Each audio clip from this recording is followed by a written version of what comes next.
আমতলীতে BNP নেতা জালাল উদ্দিন ফকিরকে গণসংবর্ধনা দেওয়া হয়েছে।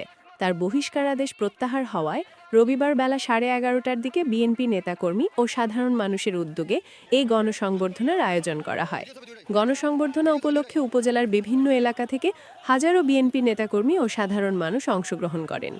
সূত্রে জানা যায়, 2024 সালের 3 জানুয়ারি দলীয় কয়েকজন নেতার ষড়যন্ত্রে তুচ্ছ ঘটনাকে কেন্দ্র করে শৃঙ্খলা ভঙ্গের অভিযোগ এনে বিএনপির কেন্দ্রীয় কমিটি আমতলী উপজেলা বিএনপির আহ্বায়ক জালাল উদ্দিন ফকিরকে বহিষ্কার করে। এ ঘটনায় তৃণমূল নেতাকর্মীরা ক্ষুব্ধ প্রতিক্রিয়া জানান। বহিষ্কৃত থাকলেও জালাল উদ্দিন ফকির ফ্যাসিস্ট শেখ হাসিনার সরকারের বিরুদ্ধে বিএনপির আন্দোলন সংগ্রামে সক্রিয়ভাবে অংশগ্রহণ করে আসছেন। তার নিষ্ঠা ও দলীয় কর্মকাণ্ডে সক্রিয় ভূমিকা দেখে বিএনপির কেন্দ্রীয় নেতারা সন্তুষ্ট হন।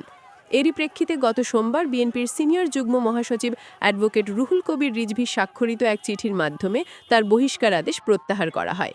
রবিবার জালাল উদ্দিন ফকির আমতলীতে পৌঁছালে শাখারিয়া চৌরাস্তায় প্রথম দফায় তাকে গণসংবর্ধনা দেওয়া হয়।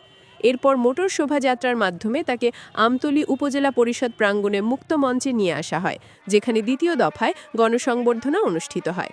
গণসংবর্ধনা শেষে বিএনপি চেয়ারপারসন ও সাবেক প্রধানমন্ত্রী বেগম খালেদা জিয়ার আশু রোগ মুক্তি কামনা করে বিশেষ দোয়া ও মোনাজাত করা হয়।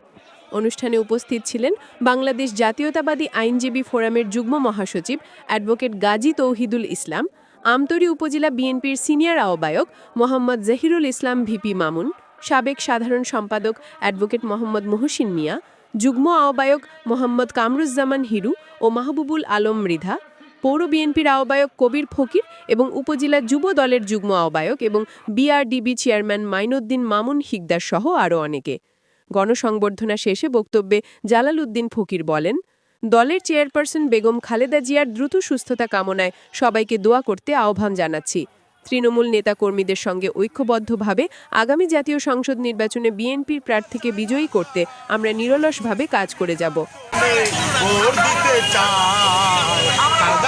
সালাম নিন দানের শেষে ভোট দিন, তারেক জিয়ার সালাম নিন দানের শেষে ভোট দিন, সালাম নিন দানের শেষে ভোট দিন, জালাল ভাইয়ের সালাম নিন দানের শেষে ভোট। ঠিক আছে।